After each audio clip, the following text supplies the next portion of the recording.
Dan rahmat Allah dan salamnya itu atas penghulu kita Nabi Muhammad yang berperangai dengan segala perangai Tuhan. Kerana pula tu. Yang berperangai dengan segala perangai Tuhan. Yakni yang memiliki sifat-sifat yang semakna dengan sifat-sifat Tuhan. Semakna, bukan yang sama, yang semakna. Kita pergi situ sudah, lagi jauh lagi lah. Bahawa atas diri Nabi Muhammad tu banyak ciri-ciri Nabi tu memiliki sifat-sifat yang sama dari segi maknanya, makna, kefahamannya dengan sifat-sifat Tuhan. Tapi bukan bererti dia tu sifat yang sama ataupun orang katakan benda yang sama dengan sifat Tuhan. Jangan sampai tangga tu. Dah. Tapi dia memiliki sifat-sifat yang sama makna dengan sifat-sifat Tuhan. Inilah kefahaman yang perlu kita faham orang ramai ni. Memang ada huraian yang lebih mendalam dari itu tu, tapi tak sesuai lah kita bahas sini.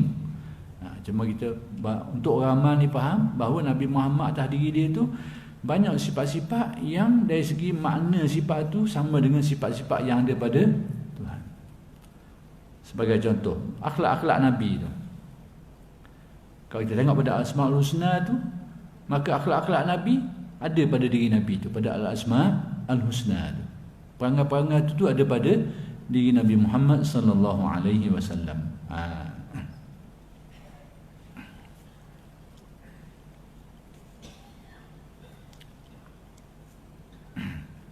Jadi Nabi Muhammad ini berperangai, dan bukan Nabi saja sebenarnya, kita pun disuruh supaya meniru perangai-perangai Tuhan tu. Tiru dengan arti makna-makna yang sama dengan sifat Tuhan tu kita pasang atas diri kita. Yakni kita tiru perangai itu. Takhallaqu bi akhlaqillah. Hendaklah kamu berakhlak dengan akhlak Allah. Kalau sifat Ar-Rahman itu yang hakikinya, Allah Ta'ala Maha Pemurah. Jadi pasanglah sifat tu atas diri kita juga. Rahmat kita tu sebagai manusia yang memiliki sifat rahmat. Allah Ta'ala yang bersifat Al-Wahhab contohnya, yang Maha Pemberi, itu sifat Tuhan. Hak hakikinya kita ni pasanglah sikit-sikit atas diri kita ni supaya menjadi orang yang dermawan, yang suka memberi dan sebagainya. Itu maksud dia tu, takhallaqu bi akhlaqillah.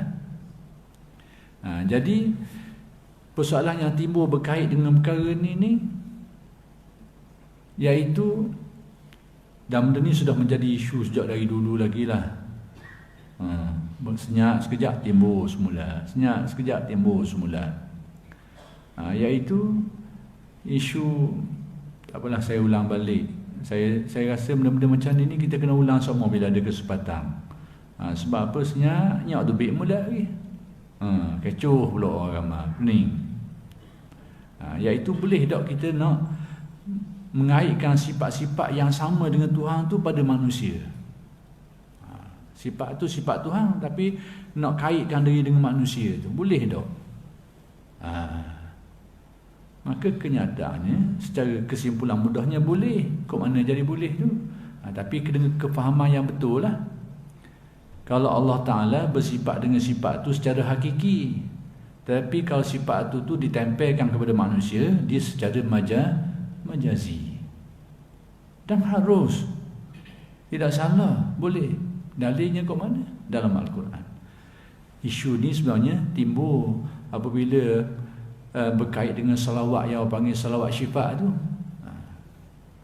Salawat syifa ni, kita kalau dulu di Malaysia satu ketika dulu, perguruan berobat orang ni, berobat Qur'aniyah ni, Darus Syifa ni lah, yang diasaskan oleh almarhum Dr. Harunding tu. Jadi salah satu daripada amalan-amalan yang digunakan untuk merawat orang ni, baca salawat syifa tu. Dan saya mendapati salawat syifa ni sebenarnya bukan orang Malaysia aja amal. Orang-orang Arab pun amal. Di Morocco sana mereka amal juga salawat. Berarti salawat ni bukan salawat yang hanya dikenali oleh orang Malaysia saja je. Orang-orang Arab pun baca salawat ni. Maksudnya sudah lama terkenal. Dan ulama-ulama mereka baca, bukan orang-orang kampung mereka, bukan orang jahil mereka, alim ulama mereka yang mengamalkan salawat syifa ni. Tetapi oleh pihak-pihak tertentu, secara mudahnya saya cover direct lah, iaitu orang yang terpengaruh dengan faham Wahabi ni, dia bukan saja kalau dia kata selawat ni tak bagus boleh tahan lagi, tapi dia melabelkan selawat tu sebagai syirik. Tu yang kita dah sedap dengar. Kalau tak bagus ni, tak apa sedap ni, ada apa je. Ni letak syirik tu kita kena kabur lalulah, sebab syirik ni mengakibatkan batal iman orang. Kalau orang mengamalkan dia, batal iman dia kalau benda tu syirik. Allahumma salli ala sayyidina Muhammadin tibbil qulub. Dan sampai ke hujung ada wa'iha tu lah. Jadi dalam hadis tu disifatkan Nabi dengan sifat yang sama dengan sifat Allah. Di situlah dianggap sebagai syirik, dikatakan sebagai syirik. Ini persoalannya yang saya nak jelaskan. Boleh tak kita menisbahkan sifat tu kepada makhluk dengan kefahaman yang betul? Kalau tak faham memang salah lah, tapi kefahaman yang betul. Dan saya rasa benda ni bukan benda susah sangat nak faham. Jadi kalau dalam salawat tadi, Allahumma salli ala sayyidina Muhammad, wahai Tuhanku, bersalawatlah ke atas Nabi Muhammad tibbil qulub. Jadi Nabi Muhammad yang sifatnya penyembuh kepada hati, penyembuh kepada sakit batin manusia, wadawaiha wa'afiyatil abdan, dan juga penyembuh kepada penyakit badan, penyembuh kepada penyakit hati, dan juga penyembuh kepada penyakit badan. Dia kata menyembuh ni Tuhan je, tak boleh makhluk. Jadi kalau kita sifatkan makhluk, sifatkan Nabi Muhammad sebagai penyembuh, syirik lah tu. Gitu pula dah. Jadi saya ingat masa tu bila isu ni dibangkitkan, orang yang amal selawat ni bertahun-tahun dah. Jadi takut dah amal. Dah main kata syirik ni. Dah yang katakan syirik tu bukan jalan-jalan orang alim ulama juga. Takut kawan ni, berhenti tu amal. Mula-mula berhenti sekejap kerana syirik ni. Tapi setelah dijelaskan baru nampak. Jadi persoalannya, apakah mensifatkan Nabi Muhammad sebagai tibbil qulub itu dengan kefahaman yang betul sebagai majazi saja, sebagai sebab pada kesembuhan, itu ada satu kesalahan, satu syirik? Ini kekeliruan. Baik, tak apalah saya jelaskan sikit kita ada masa kita kena jelas balik. Lama-lama orang lupa, ingat semula. Baik, kita tengok ada tak benda ni dalam Al-Quran dan hadis mensifatkan sifat yang sifat tu adalah sifat Tuhan tapi disifatkan makhluk. Ada dalam Al-Quran. Pertama sekali kita tengok dalam Al-Quran yang kita selalu baca, laqad ja'akum rasulun min anfusikum azizun 'alaihi ma 'anittum harisun bil mu'minina raufur rahim. Raufur rahim itu berdasarkan ayat itu adalah sifat kepada Nabi Muhammad. Dan kita tak tahu ke Rauf Rahim tu, kalau tengok Asmaul Husna, tidakkah itu adalah sebahagian dari Asmaul Husna, sifat Tuhan tu. Wabil mu'minina Raufur Rahim. Nabi ni bersifat penyayang, pengasihani kepada orang yang beriman. Rauf Rahim. Al-Quran sendiri mensifatkan Nabi sebagai Rauf Rahim. Sedangkan dua-dua tu Raufun Rahim tu sifat Tuhan.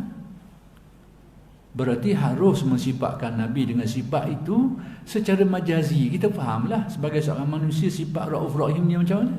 Adapun pada Allah Ta'ala itu yang hakiki, yang sebenarnya.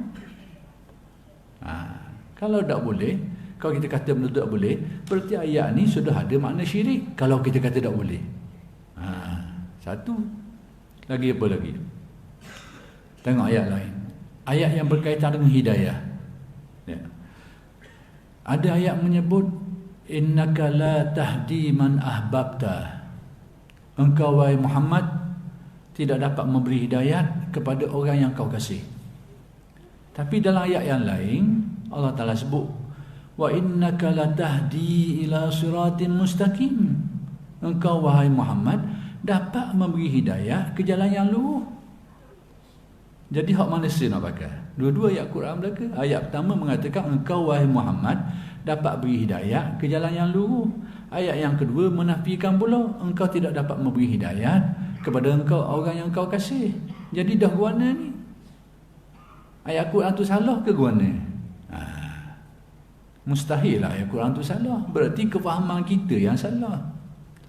Jadi ayat maka dihuraikan ulama bahawa pertama sekali ayat yang menyebut wa innaka latahdi ila siratal mustaqim itu sebab engkau, tapi kalau kita terjemah, engkau wahai Muhammad dapat beri hidayat. Cuma tafsiran dia dapat beri hidayat dengan makna engkau wahai Muhammad menjadi sebab orang lain dapat hidayat, menjadi sebab. Itu tafsiran dia. Tapi kok agak kalau terjemah sutir-sutir, ia tak akan jadi gitu. Ia akan jadi engkau memang dapat beri hidayat kepada orang. Kau terjemah sutir-sutir. Tapi bila kita fahamlah bahawa maksud dia tu bahawa engkau ni menjadi sebab kepada hidayat. Ada pun ayat yang menafikan wa innaka la tahdi man ahbabta, engkau tidak dapat beri hidayat kepada engkau orang yang kau kasih. Itulah hakikat sebenar, bahawa engkau wahai Muhammad tak dapat beri hidayat kepada sesiapa pun. Sebab apa? Kerana hakikat sebenar yang memberi hidayat ni hanyalah Allah. Jadi ayat yang menafikan hidayat kepada Nabi Muhammad ni, itulah hakiki sebenarnya, bahawa dalam urusan beri hidayat ni Allah Ta'ala lah yang sebenarnya beri hidayat. Adapun Nabi Muhammad ni adalah sebabnya. Jadi yang sebenar tu panggil hakiki, sebab kau dia hidayat tu panggil majazi. Dan boleh, tak salah. Ambil segi contoh, masuk segi. Nanti kata minggu depan aku dah ingat dah. Seminit je nak ambil. Contoh, hak berat lagi ni dalam Al-Quran. Baik, menghidupkan orang yang mati. Itu sudah tentu adalah kerja Allah, urusan Allah. Sudah tentu urusan Allah. Tak ada orang kata urusan manusia.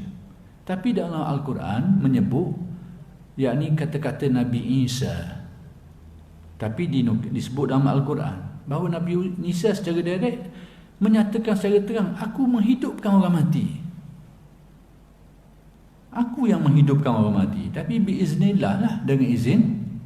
Wa uhyil mauta, aku menghidupkan. Nabi Isa tak kata Allah menghidupkan, aku menghidupkan. Tapi biiznillah, dengan izin. Jadi menisbahkan perbuatan itu kepada manusia secara majazi tidak salah. Tidak salah. Tapi dengan kefahaman yang betul lah. Bila Nabi Isa kata aku menghidupkan orang mati, kita fahamlah bahawa hakikat sebenar bukan engkau, Allah yang menghidupkan, tapi dengan sebabmu, dengan sebab Nabi Isa. Sebab tu disebut biiznillah. Tapi nak kabarnya menisbahkan perkara itu tu yang merupakan sifat Allah Ta'ala ni ataupun perbuatan Allah tu tidak salah dinisbahkan kepada manusia secara majazi. Maka demikianlah salawat syifa pun serupalah. Bila dinisbahkan kesembuhan kepada Nabi Muhammad tu di jalan majazi, dan itu tidak salah. Dari segi penggunaannya kalau kita tengok pada contoh-contoh yang saya berikan tadi itu. Jadi oleh kerana sudah masuknya waktu Isya, kita berhenti setakat ini dulu dan insya-Allah akan bersambung huraian ini pada kuliah-kuliah yang akan datang. Aqulu qauli hadza wa astaghfirullahal azim li wa lakum. Assalamualaikum warahmatullahi wabarakatuh.